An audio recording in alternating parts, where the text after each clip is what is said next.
Hello guys, आपका स्वागत है हमारे पोकेमॉन के इस एपिसोड में। तो चलिए इस एपिसोड को जल्द से जल्द शुरू करते हैं। उसी के साथ साथ मैं आप लोगों को बताना चाहता हूँ कि हमारे पिछले एपिसोड में काफ़ी अच्छे खासे व्यूज़ आए हैं और लाइक्स भी काफ़ी हुए हैं। तो प्लीज़ सब्सक्राइब और लाइक करना अभी भी ना भूलें और हमेशा करते रहें। और आपको बहुत बहुत थैंक यू कि आप हमें इतना ज़्यादा सपोर्ट करें, जिसकी वजह से मैं अभी भी पोकेमॉन सिम्बियन जिंदगी को और आगे बढ़ा सकता हूँ। लेकिन जैसे ही मुझे इसके एपिसोड और भी ज़्यादा लोएस्ट पे जाते हुए दिखेंगे तो मैं शायद से सीरीज़ को बंद कर दूँ। तो चलिए इस एपिसोड को शुरू करते हैं, मतलब इस एपिसोड के इस पार्ट को शुरू करते हैं। तो हम लोग को इस पार्ट में दिखाया जाता है कि अकोब्रा उस पोकेबॉल को दूर फेंक देता है और तभी जैसी बोलती है इससे लड़ने के लिए हम लोग कुछ और करना होगा।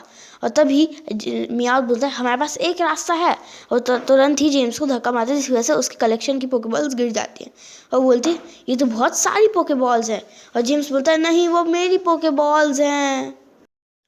ठीक है तो फिर रेडी हो जाओ।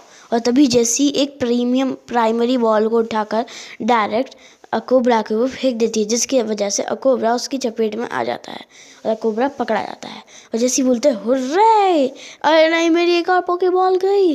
अब क्योंकि ये मेरी पोकेबॉल है तो इसका मतलब अकोब्रा भी मेरा पोकेमॉन है। बिल्कुल भी नहीं, ये मेरा पोकेबॉल है। अगर तुमने ज़्यादा परेशानी खड़ी करी तो फिर तुम जानते हो क्या होगा। ठीक है मैं समझ गया जैसी। और फिर वो लोग रेडी हो जाते हैं और वो लोग तुरंत ही ऐश और सरीना को ढूंढने के लिए निकल जाते हैं। ऐश और सरीना वो क्या बोलते हैं पोकेमॉन सेंटर जा ही रहे होते हैं। तभी वो पोकेमॉन सेंटर के अंदर देखते हैं कि वहाँ पे बहुत सारे पोकेमॉन को एक पिंजरे के अंदर बंद किया होता है और जितने भी ट्रेनर्स और नर्स जो होती हैं उन सभी को एक अलग पिंजरे में बंद किया होता है।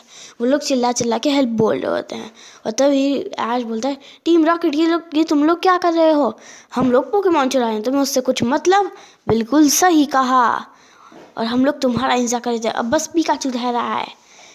और तभी ऐश बोलता है ठीक है तो हम लोग भी लड़ने को तैयार है। और वैसे भी तुम पिछली बार के जरूर हारोगे, ऐसा बिल्कुल नहीं होगा।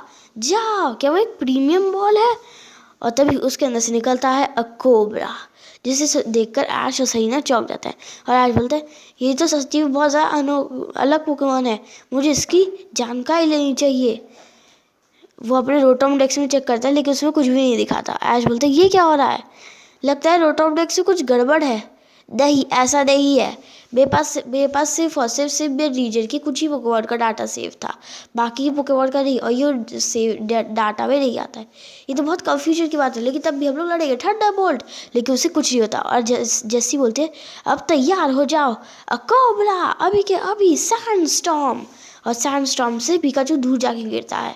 और फिर वो तुरंत ही कहती है अब ये हमारे अकोब्रा का एक ऐसा मूव है जो कि सिर्फ वही चल सकता है, ब्लड वाइपर फैंग। और जैसे वो उसके ब्लड वाइपर फैंग जैसे उसके लगता है पिकाचू के ऊपर खतरनाक पॉइजन का असर हो जाता है। और आज बोलता है पिकाचू नहीं। और फिर जैसी बोलते अब तो तुम गए, हा हा हा हा हा। और ये पार्ट यहीं पे एंड होता है। अगला पार्ट मैं जल्द से जल्द लाने की कोशिश करूँगा और लाइक और सब्सक्राइब करना ना भूलें। To be continue.